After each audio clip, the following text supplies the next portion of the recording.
also kind of feels that he came to Rio to defend his title. Even if the branding has changed, Gamers 8 is no more, and it is all about the Esports World Cup. Classic had a good run, Reynor had a legendary run. Oh, absolutely. I mean, Reynor so far in this tournament, you said it, 0-3 against Hero was not his day, but Zergs get better as they keep on playing and playing the dirty stuff. And spawning over in the bottom left-hand side of Alcyone to get things going, it is Basilisk's Reynor. Played against Hero Marine early today on the B stream, and it felt like it went pretty well. A mixture between macro and aggression, and it does not seem like he was in all that much trouble. In the top right side, representing Twisted Minds, we are looking at the main base of the man who eliminated the previous world champion in an earlier best of 3 today, Twisted Minds Classic.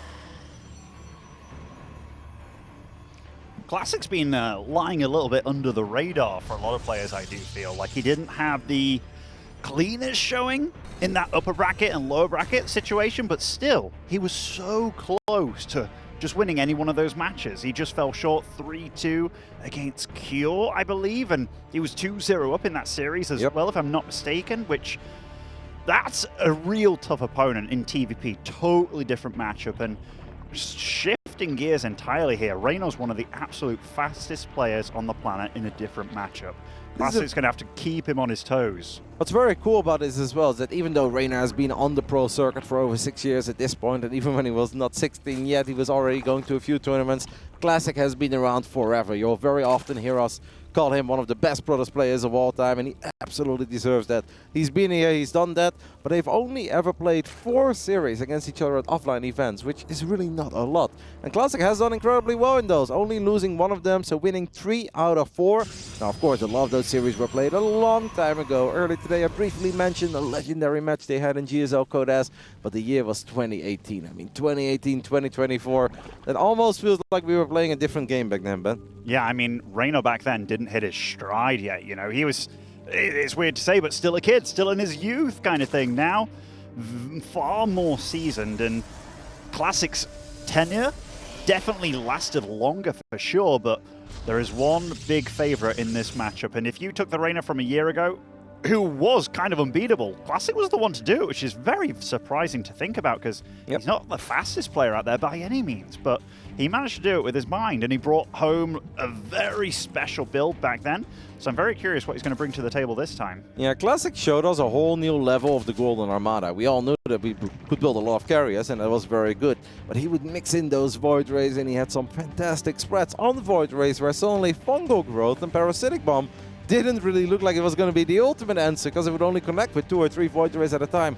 Is Classic still willing to bring that kind of stuff, or has he said goodbye to that playstyle? Is he going to bring us different stuff? So far, it's all very standard coming out of Classic.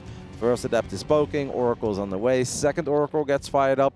We saw Hero open up with the Void Ray quite often, just to make it a bit more confusing for the Zerg. Seemed like Classic is just going to try to find damage in these first very crucial 5-6 minutes. Even if it always looks the same, the movement is the real strategy here. Classic has done this a million times, Reynor has played against it a million times, but the games never play out in the same way. Adepts, they can shade all over the place. One moment they're here, the other moment they show up in the back of your main. The Adepts can be used as the real damage dealers. They can also be used as a distraction maneuver to open the doors for the Oracles. And this is already going to be a very important test for Reynor. You don't want to be bleeding out too many drones. 1 or 2 drones, acceptable. If it's more than 5, before minute 5, you're already hating live as the Zerglings show up at a pretty sweet moment. But Classic already had that shade activated, and the Adept will stay safe for now. Yeah, so far very clean by Classic. Like, no mistakes have been made whatsoever, and so far he's passed a little bit of a stress test, right? There was a lot of Zerglings made, hopefully to catch that Zergling, or rather the Adept, but hopefully to do more.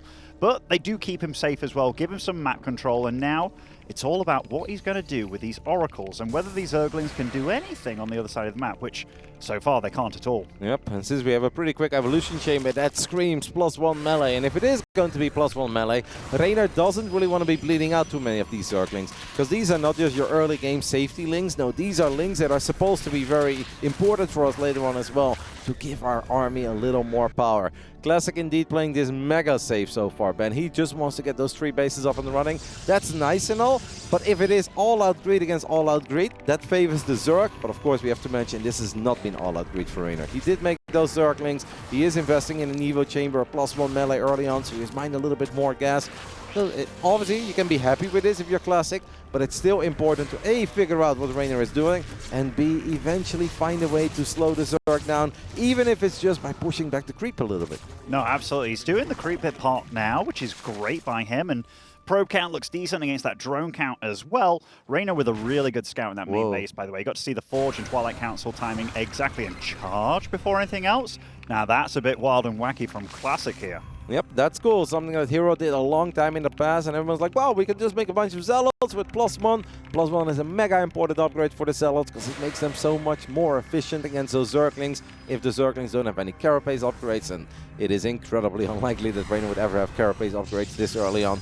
Just too expensive for a Zerg. You can't really afford it. The economy is more important early on, as Reynor does find a little opening here, gets on top of this base, and Classic, who has played this so safe so far, is now taking a lot of damage. 7 workers. It's not the Protoss killing drones.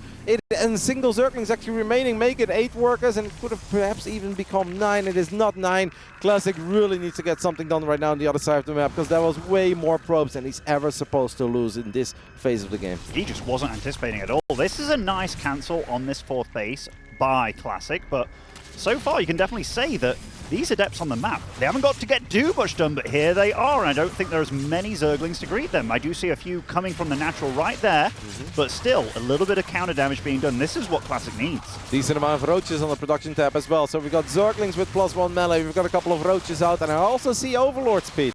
That could allow Reynor to create a bit of a creep highway, or we can just go for the old school German taxi. 3 Dropper Lords are morphing. Reynor is willing to send it very early on here to the other side of the map, and Classic has flown back. Classic was happy with the damage that he dealt. He has actually everything at home. He needs to see what Reynor is doing. The moment Classic knows, he can start building more batteries, more cannons, but the Oracles are kind of missing the Queens. All right, at this point, Classic knows. Storm is amazing. I don't know if it's really going to be done in time. It's still going to take a little while before the Queens are there. Classic needs more batteries, and he's building them now. Yeah, I mean, +1's going to come online very quickly, which will allow these Zealots that he's going to make a lot of to deal with these Zerglings very nicely. And honestly, he's doing a pretty good job of slowing this down. Reynor does this really well, by the way, whereas the Protoss, you're so focused on defending the 3rd base that Reynor sneaks in 8 Zerglings from a Drop Lord into the natural. Oracles don't have a crazy amount of energy, and this can actually deal a lot of damage, because Classic, obviously, all of his eyes are here right now. He's looking at those Queens, Roaches, Ravagers. Storm is done. First Storm is decent, second one so-so, but it's the Zerglings in the natural that are really putting a number on all the probes of Classic. Yeah, that whole probe line absolutely shot here, and he tried to fight it with the probes only, but that +1 on the Zerglings, even these Vials landing on the Immortals, really softening it up. The shield battery overcharge, though, that is going to be a bit tricky to take down. There's not that many Ravagers left. And Zerglings were here, there, and everywhere, actually. But he holds, Kevin. He's holding so far. Absolutely holding so far. Shield battery overcharge was amazing. One Archon was able to get a lot of shots off. In the end, it went down, but the extra cannons perhaps making the difference there, too. Just pushing out way more damage than you normally have. Reynor, however, is not done yet, and that's a good thing for him because he is kind of committed. The minimap right now is like, wow, that's a lot of creep, and there are 4 bases. But Reynor was only doing this of 50-something drones. Reynor knows that he needs more, and he's going to look for more here in the main base with all these Zerglings. Not quite 16, but a lot of these probes are still low on HP. Classic has already taken a serious economic beating, and he's not done yet taking damage. No, and I mean, he's only got enough for 2 Warpins here, and Reynor gets right on top of them as well, deals with them. The Oracles are here to save the day, but not to kill the Overlords. Reynor's absolutely making this very difficult for Classic to deal with. And that's such a big victory because he just forced all those Oracles to activate Pulsar Beam, minus 25 energy on each and every single one of them, and he still can't kill those Drop Lords. Reynor did see that a Phoenix was in production, and it's going to take a little while before a single Phoenix takes care of these Drop Lords, but at least you have that consistent damage, so you know you don't have to worry about this anymore for a little while later. But where Reynor earlier felt very committed, we now look at the production tab, and he's already up to 70 drones, still building extra drones, +1 missile attacks is on the way. Reynor really is firing on all cylinders. Couple of supply blocks, he had one earlier, he's hitting another one now. That's something he's gonna have to clean up a little bit, but I think Classic is too afraid to move out after losing as many probes as he's done. And I tell you what, he hasn't been reacting super fast to these drops either, so these 4 Balings that are in here, this could be absolutely disastrous, and Classic with no reaction whatsoever, killing 8 probes immediately, and oh, the little lip clench there. I know that pain. 13! That's way too many. Yep, and Reynor is playing a beautiful game here. It really does feel like this is a perfect symphony of I'm going to attack you and I'm going to look for damage here, there and everywhere as these Baneling drops are perfectly queued up. And at this point he's almost suffering from success because he has killed so many probes that there really aren't that many probes anymore. Most of the mineral patch is gone anyway in the main base. Classic warps in a Stalker or two, but I don't think he ever found the resources to fire a Blink. So these Stalkers are really not going to be very useful. At this point though, it almost feels that Classic, his best chance is just increase your army supply. Try to stabilize on these 3 bases. Try to stop the bleeding of losing out all those probes. More Immortals, more Archons. And Archons, Immortals and Storm are capable of great things even when the game has not gone perfect for you. Absolutely. This was the first real defense against the drops that went Classic's way, I feel. But he's going to go for that natural again, and they are Banelings over here. Reynor is maxed out now. Now he can use all his resources on teching, expanding, and just making his army bigger and better afterwards. Reynor is playing in incredibly aggressive styles. The Zerglings with their upgrades will get on top of this Nexus, so the 4th Nexus is going to get cancelled. I really thought it was a bit too early for Classic to do that anyway. You're still taking damage from Drop-a-Lords. You have a decent army, but it's not as big yet as you would love it to be. I'd say try to stabilize on 3 bases a little while longer as the doors were open for a split second. Stalker got warped in, but a Stalker cannot get healed by that shield battery until that warp in is done. So it's 6 more workers falling. It's more Zerglings atop the 4th. Reynor truly is in all the right places. Yeah, like if you're in Classic's mind right now, you can almost feel like, wow, I've never played against this kind of pace before, and this kind of strategy as well. Reynor's bringing a whole new array of Zerg crap to his front door, but this army from Classic is actually ridiculously scary. Reynor has to think about keeping that at home. Absolutely. We've already seen a couple of miraculous victories throughout this tournament. Players winning from positions where it looked die. You think of Maru there in that final game on Oceanborn. Gumio on Oceanborn as well. Where on earth did that come from? And Reynor will know that. Reynor's obviously paying close attention. Just a couple Zerglings, Banelings, Roaches, Ravagers is not the dream. Actually, a few Vipers would be amazing because Blinding Clouds are very effective against all these units that are clumped up. Reynor needs time and he's going to fire up 41 Banelings. That is a humongous investment. If the Storms connect in a big way, I mean, sure, Reynor's played a beautiful game, but he's nowhere near there yet. Classic has done a tremendous job in keeping key units like Immortals and Archons alive. If there is a window for Classic to do it, it is now. He has seen this Baneling drop in his base quite quickly. That is so many Immortals in the back. High Templar galore, but the Banelings, they just keep on rolling. But that is not the connections that Reynor was looking for. This is actually going to be a lot closer than the supply tells here, because this army from Reynor, it's not ready yet. It's incredibly important that Classic doesn't lose all his Archons. He really needs to keep them alive. Otherwise, Reynor can just remax on Zerglings, and Zerglings are amazing. It's only 2 Archons remaining at the moment. Reynor is still here with Roaches, Ravagers. Maybe he can go for the Warp Prism. Reynor from downtown gets the Warp Prism with an Archon inside of it as well. And that will do it. The Italian Stallion gets the 1-0 lead. Played a beautiful game, an incredibly high pace, really brought the intensity there to Classic, but Classic still had a terrifying army. And if Reynor did not take that fight as well as he did, that really could have gone Classic's way. It really could. You saw that he was going like double Lurkaden, trying to get the Hive online, and Classic, that's when he chose to push. Yep. And I mean, he tried to go for that 4th base multiple times, but I was with you. I don't think this was the game where you can really afford to do that when you've already taken so much damage, especially if he was kind of pushed to force, or forced to push like this, because yeah, if he gets a few more units alive in that push, could have been a different victor. Fired up Reynor as he's trying to make a legendary run throughout this knockout bracket. Perfect day at the office for him so far. 2-0 over Hero Marine earlier. And now the 1-0 lead over Classic. But I do think that Reynor realized, like, man, these guys are good. Because it probably felt that almost everything Reynor did was perfect. Maybe he was hoping for a little more at the 3rd base with the Queens, Roaches, and Ravagers. But he did so much with those Zergling drops and then the Baneling drops as a follow-up. Like, it was incredibly awesome, even sexy play, I would say. And it still got close. And it really goes to show how well prepared everybody is in this stage of the tournament. Yeah, we're going to talk more about that first game after we introduce these players on Site Delta. Spawning on the top left-hand side, currently 1-0 up, it is Reynor.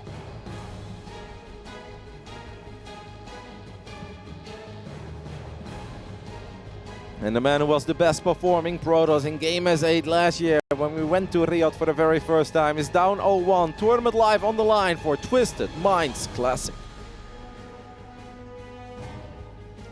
If you just think about those drops that Reynor did, like obviously there was so much pressure at the front, but that one Zergling drop in the natural, that really helped Reynor so much, because Classic defended well at the front, but trying to fight those Zerglings with the probes after the +1 finish, that just wasn't it. But any one of these things that didn't work out as well, I tell you, Reynor's been very good about build prep, especially the aggressive build prep in this tournament so far. Yeah, it's just incredibly difficult because as a Protoss, you know that losing an Immortal or losing an Archon can be fatal, so you're really focused on that third base. You see your battery overcharge putting in some serious work, and like, okay, then you see a couple of Zerglings, you're like, well, let's just fight. And yeah, maybe you forgot for a split second that there was a good chance those Zerglings would have had +1 melee, because you're absolutely spot on. He took a little too much damage there. But the fact that he still created such a monstrous Protoss army that really did have potential. And Reynor has been pretty vocal about no longer being a believer in the Baneling. Well, the Baneling drops were pretty damn awesome. I think we can all agree on that. Those 40+ Banelings rolling into that many Archons and Immortals, that's a terrifying sight of your Zerg, where you're just like, I hope I kill enough to at least buy some time for myself for the next wave of Zerg units to show up. Because yeah, the Hive was not really going to come into play there yet. The double Lurker then, that is all for later. And it's almost that Reynor got punished for cancelling the 4th base over and over again. That Classic like, all right, at this point I'm just going to send it. And he's like, whoa, not yet, you know. Calm down, cowboy. Like, maybe I should have let him get that 4th base, but in the end it is all good for the Italian Stallion, the champ of Game S8. As Classic opens things up here with a Twilight Council in Game 2.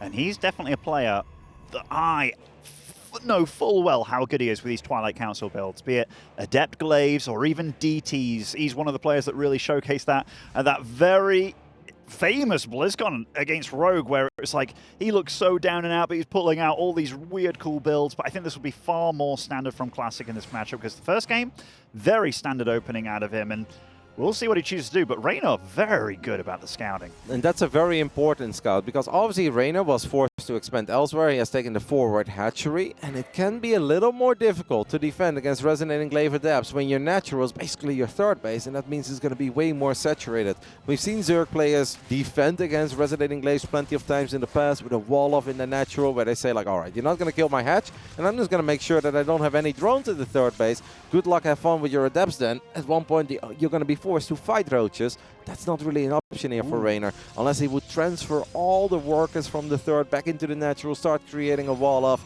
But that is just unlikely that Reynor is going to try to defend like that, so we're going to play it out in a very different way. He did start Glaives, but then cancelled it immediately, just realizing that, okay, I need those minerals just to get up more gateways. So this is going to be very high pressure. These Glaive builds can come with, you know, 2, 3, maybe 4 That Adept is low on gateways. HP.